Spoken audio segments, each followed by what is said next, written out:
Good for you morning. स्वागत है एक बार फिर से सभी लोगों का। साथियों, मैं बात कर रहा था कि इतना बेहतरीन अगर ये सिस्टम है तो लोग सफल क्यों नहीं होते हैं या लोग असफल क्यों हो जाते हैं।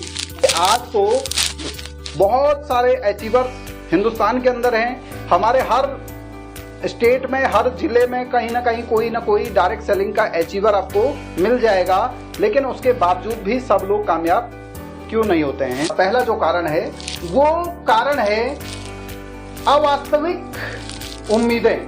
हम कुछ इस तरह की उम्मीद कर लेते हैं ना कि आज ज्वाइन करा और कल से हमको पैसा आना चाहिए। मतलब बाहर के किसी फील्ड में हम इस तरह की बात नहीं करते कि एक पान की दुकान भी अगर हम कहीं पे लगाते हैं तो हम 6 महीना इंतजार करते हैं कि ये रन करेगा, या हम कहीं पे छोटा सा रेस्टोरेंट खोल देते हैं तो हम साल भर इंतजार करते हैं कि ये चलेगा, ये रन करेगा। लेकिन स्थितियां क्या होती हैं कि यहाँ नेटवर्क मार्केटिंग में जैसे ही आदमी ज्वाइन करता है तो उसको लगता है कि पता नहीं चमत्कार हो जाएगा कल से, कल सुबह, बस आज रात मैंने ज्वाइन किया, कल सुबह से पैसा बरसना शुरू हो जाएगा। एक इस तरह की उम्मीद है। दूसरा कई नेटवर्क मार्केटिंग कंपनियों के जो तथाकथित लीडर हैं वो भी इस तरह के कुछ आश्वासन दे देते हैं, को बिल्कुल बहुत बढ़ा चढ़ा करके बातें कर देते हैं। बस तुम ज्वाइन करो और जीवन बदल जाएगा जी, कुछ नहीं करना, तुमने केवल ज्वाइन करना है। और आजकल तो मैं देख रहा हूं कुछ कंपनियां इस तरह की भी हैं जो यहां तक लोगों को बोल रही हैं कि भाई कुछ खरीदना भी नहीं पड़ेगा। अरे महानुभावों, अगर कुछ खरीदना ही नहीं पड़ेगा तो दोगे क्या? मतलब मैं आजकल देख रहा हूं, मैं कुछ इस तरह की कंपनियां भी आ रही हैं जो कह रही है नहीं आप ज्वाइन करो, कुछ नहीं करना है, खरीदना तक नहीं पड़ेगा, कोई बाध्यता ही नहीं है जी। तो भाई जब खरीदोगे नहीं, बेचोगे नहीं तो पैसा कहां से आएगा? पेड़ लगे हैं क्या? और बड़े बड़े इतना लाख करोड़ और उससे नीचे की बात ही नहीं करते। तो ये कुछ तथाकथित लोग हैं जिनकी वजह से आम आदमी मतलब उनके बहकावे में आ जाता है और लास्ट में वो रियल में होता नहीं है। और फिर वो बिल्कुल वो कहते हैं ना, दूध का जला छाछ भी फूक फूक के पीता है, तो वो दूध का जला हो जाता है। और उसके बाद वो कहीं पे सही चीज उसको मिल भी रही होगी ना तो उसकी तरफ भी वो आंख उठा के देखना नहीं चाहता।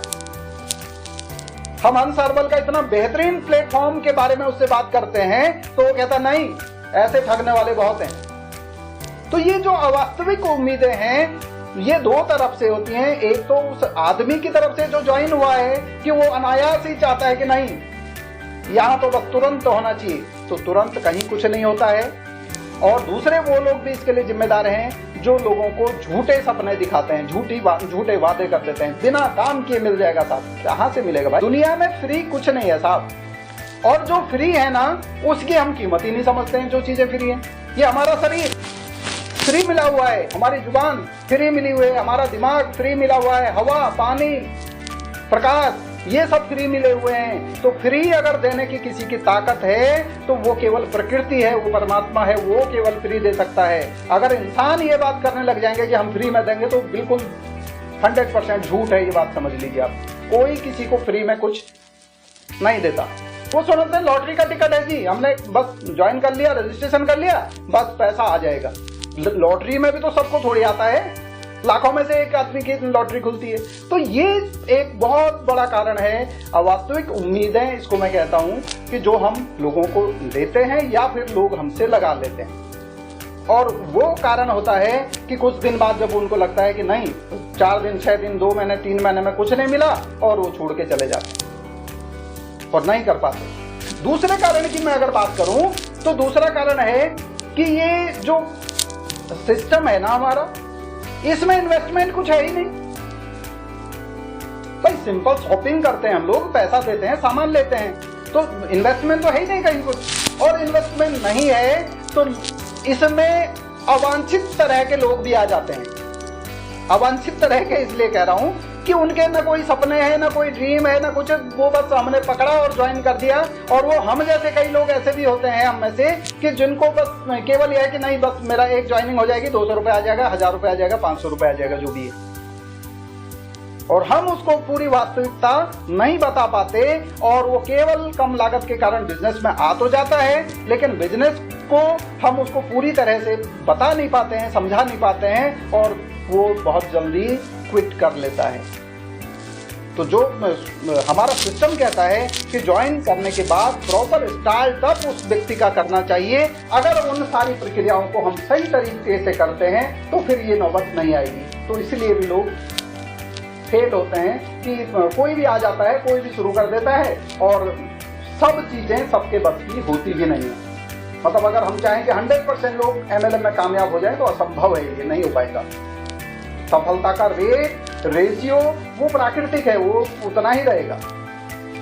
तो एक ये भी कारण है कि लोग फेल हो जाते हैं। तीसरा जो एक महत्वपूर्ण कारण है छोड़ने का, आप देखेंगे अभी हम में से भी यहाँ पे जितने भी लोग बैठे हैं, भगवान ना करे ऐसा इनमें से कोई करे, लेकिन फिर भी आप देखेंगे लॉ ऑफ एवरेज है, कुछ लोग यहाँ से भी छोड़ेंगे, कोई 6 महीने बाद छोड़ेगा, कोई 1 साल 1.5 साल में भी लोग छोड़ते हैं।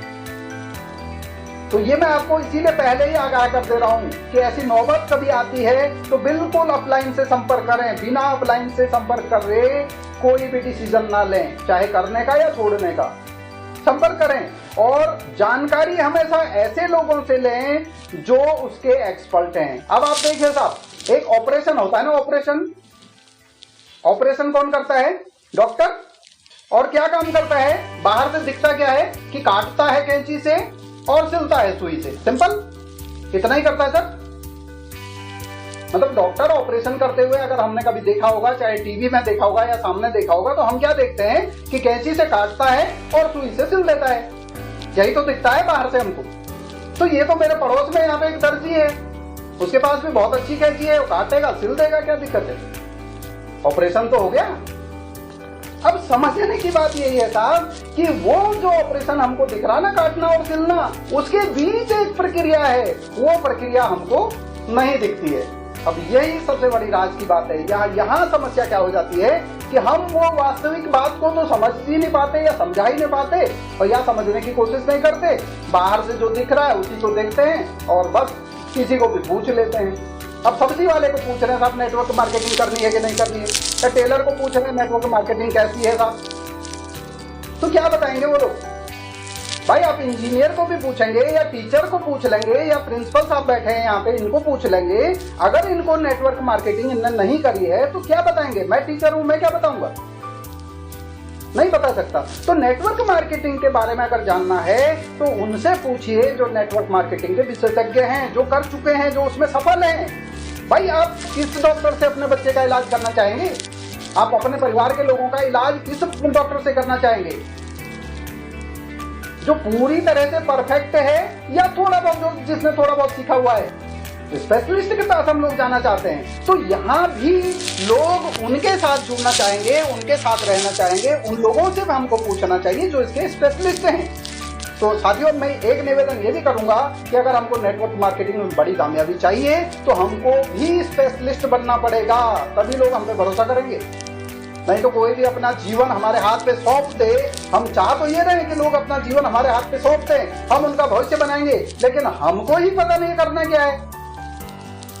अब जब हमको ही पता नहीं है तो उनको क्या खाट करेंगे हम? तो साथियों, मैं एक निवेदन फिर से कर रहा हूं कि जितने भी लोग यहाँ पे हैं, ये जल्दी से जल्दी सीखने की कोशिश करें। ये सिस्टम बिल्कुल अलग है साहब। ये हमने पिछले अपने 30, 40, 50 सालों में जो भी सीखा है उसको एक तरफ रख करके वो वहाँ काम आएगा जहाँ के लिए हमने सीखा है। मैं टीचिंग अगर करता हूँ, मैंने टीचिंग की ट्रेनिंग ली है, तो वो मुझे वहाँ काम आएगी, वो यहाँ काम नहीं आने वाली। यहाँ के लिए मुझे यही सीखना पड़ता है। आज मैं बात कर रहा हूँ तो पिछले कम से कम 1 हफ्ते से मैं इसकी तैयारी कर रहा हूँ कि मुझे क्या बोलना है, क्या करना है, या मैं इन सारी चीज़ों को फॉलो भी करता हूँ। ये सब चीज़ें मेरे पिछले 10-12 साल के अनुभव से गुजरी हुई चीज़ें हैं, इसलिए मैं इतनी शिद्दत के साथ आपको ये बातें बता पा रहा हूँ।